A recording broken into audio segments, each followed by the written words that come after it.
This is crazy. I never thought I'd get to do a video like this on the channel. Today, we're doing a full deck reveal for the Summoners War Gwent decks. I have all 3 of the decks in front of me, and we are going to unbox and reveal every card inside them. But before we go in depth into one in particular, I want to talk about the neutral cards that appear in each deck.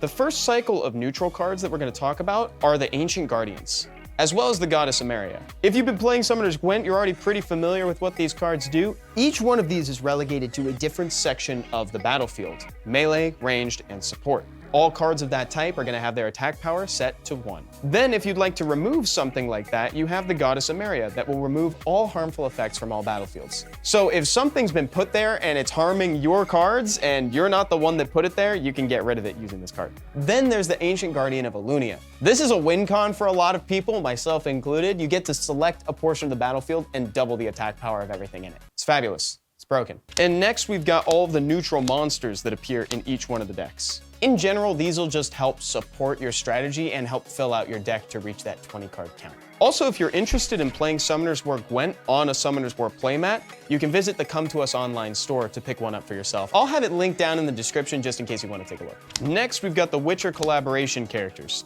These appear in each deck as well.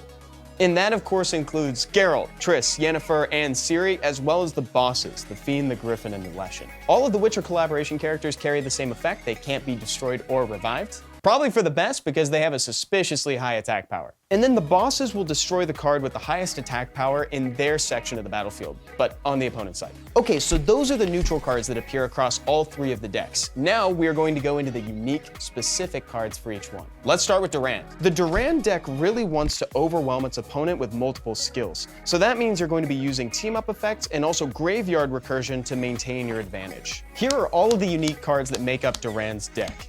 And of course, since you can compose your own deck of 20 cards, you're gonna have to make some choices down the line. I wanted to talk about some of my favorites and also what Durand's trying to do in his strategy. Durand wants to focus on the melee side of the battlefield. As such, it's really important to have redundancies for the attack power up effect in that zone of the battlefield. So you may want to consider running both Zeratul and Riley, as well as the Ancient Guardian of Alunia that we talked about earlier. That way, across multiple rounds, you'll be sure to have that attack power up effect, because it really is a game winner. The deck also really likes to have team-up effects. Now, what do team-up effects look like inside Summoners War Gwent? It looks like Crow's card. It places a random ally monster from your deck onto the battlefield. In a lot of situations, this card can end up being a game-winning effect, especially when you pull out something impactful that can either destroy something on the enemy's battlefield or could revive a unit that may have gotten lost last round. Tyrannus and Vanessa are both great at doing that. The last few cards that I'll highlight here are the Sylvia card, which is another team-up effect, as well as the Shina and Maruna cards. Even though these are of the silver rarity, you don't want to overlook them because they seek each other out from wherever they are. Okay, here's what we're gonna do. I'm gonna play Sylvia.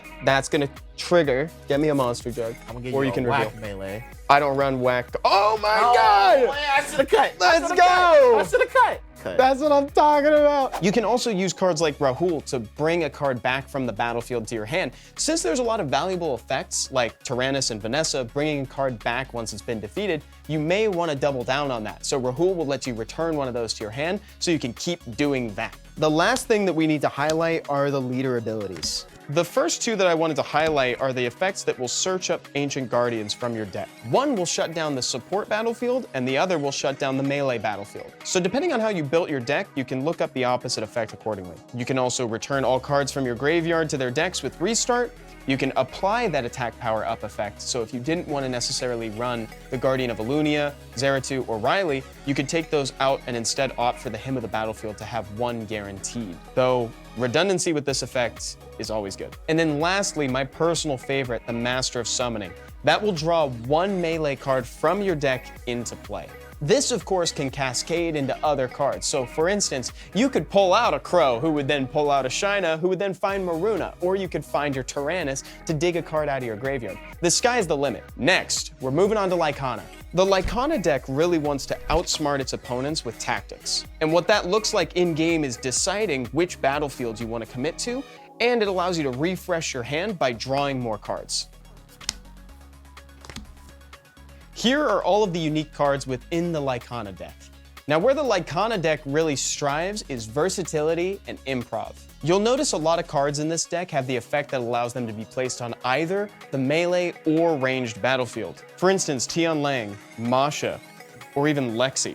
Okay, here's what I'm gonna do. Dude, I just gotta eat it. I'm going to play Amelia in the attack spot. I'm about to raise my score, but are you just gonna destroy this? I'm just gonna destroy it. I'm like speaking plainly. Lycana also really thrives in the mid to late game when you're trying to win a battle of attrition. You'll notice the unique effect in Tomoe and Shiwa that allows you to place this card on the opponent's battlefield. It'll give them a small amount of attack power, but it'll net you 2 cards.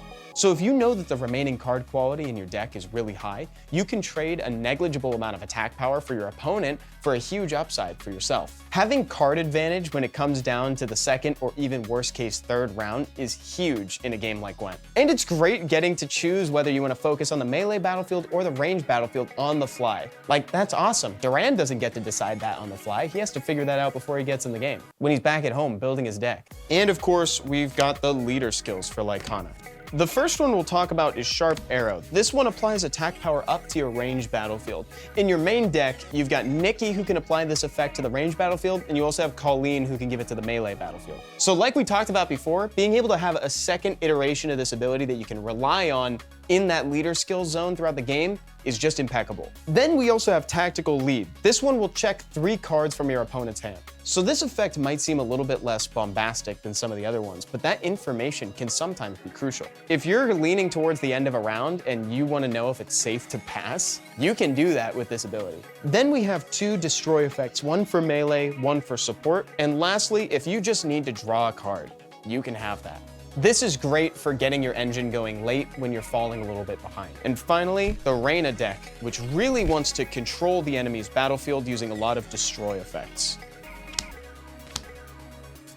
Here are the unique cards for Reina. So like we foreshadowed, this deck really wants to use a lot of iterations of destroy effects to maintain its advantage. That means if you like crowd control, you're gonna like this deck. You have cards like Rocky, Zyros, Gianna, and Vivachel that will all destroy opponents' cards on the same battlefield as them. Then you run cards like Tablo and Ganymede that will return cards to your hand so you can do it all again. This deck also does loosely favor the support battlefield, so you'll find cards like Kiki and Fran that apply attack power up to the support side of the battlefield. Next, let's talk leader skills. The first one that I want to talk about is the Glowing Staff.